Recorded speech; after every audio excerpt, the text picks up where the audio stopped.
Morning, TGIF, you crazy kids. It's Friday, April 27th, 2018. You're watching the Daily Mix TV by Hill Story Marketing. Hey guys, my name is Sean Patrick Hellman.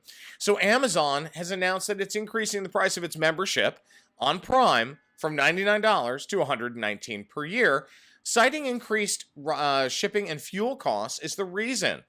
The change will be implemented on May 11th. Now remember, Amazon Prime, which allows users to have free 2-day shipping on products, and a number of other benefits like access to its streaming service, has over 100 million members.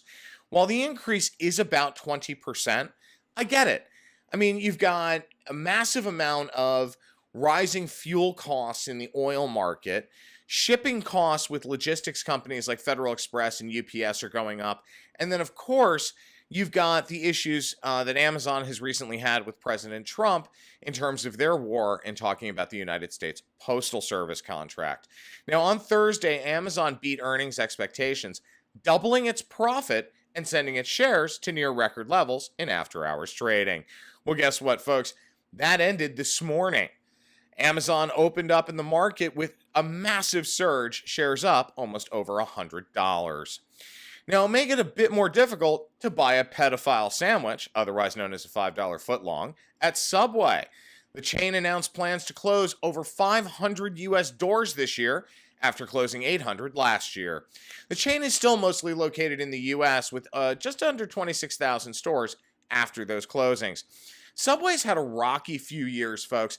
Between the pedophilia scandal with former spokesperson Jared Fogle, the CEO and COO allegedly knowing about Fogle's behavior, and quite frankly, a very clear lack of innovation at the sandwich maker, they really have had a bad 20 teens. And a lot of it has had to do, frankly, with ego.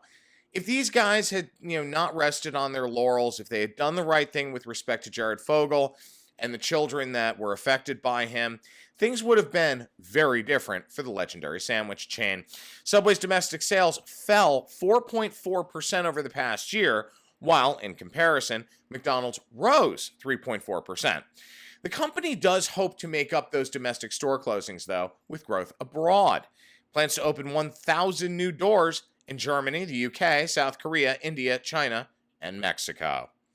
Now, in an effort to cut costs, Ford has announced it's going to discontinue several sedan models in North America. Ford is looking to achieve a global profit margin of about 8% by 2020. Now, to achieve this, the car maker is also weighing, selling some operations in Europe and South America. So Ford's chief financial officer, Robert Shanks, said more expensive steel and aluminum prices had hurt the company's margins in North America. The discontinuation of sedan models means that Ford will eventually only sell Mustangs and the all-new Focus Active crossover to be released in 2019 in the United States.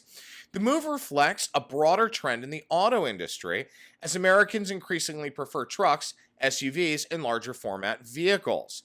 Here's the problem I have with this.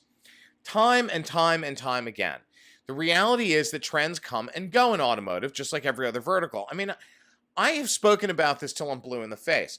Why Ford is willing to take such a drastic step suggests there may be something else happening in the background. Here's what's going on in general. General Motors has had a lot of issues lately. They've cut a number of vehicles off the Chevy line. Fiat Chrysler has cut a number of Dodge vehicles from their lineup. But this is the first time in my memory of a major auto manufacturer basically putting a line in the sand and saying, we're not going to produce this kind of vehicle anymore, or this kind of format anymore, except in these two small cases.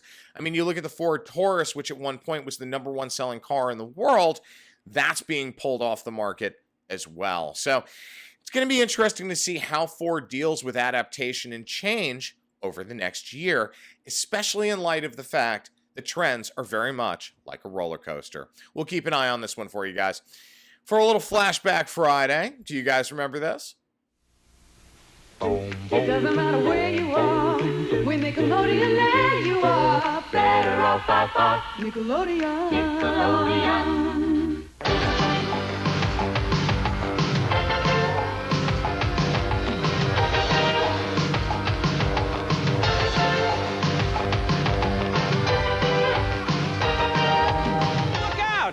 Here comes your favorite splats, plops, icks, fizzes, yucks, and slops.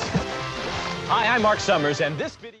Well, after a brief flirtation with Resurrection back in 2000, Nickelodeon's Double Dare is back. For real this time.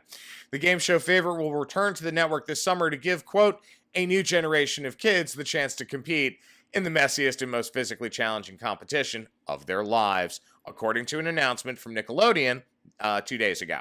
The decision to bring the series back comes about a year and a half after Nickelodeon paid tribute to the game show with a 30th anniversary special. Double Dare ran on Nickelodeon from 1986 to 93 and was revived for a brief run in 2000, as I said. The original show was hosted by Mark Summers and co-hosted by Robin Morella.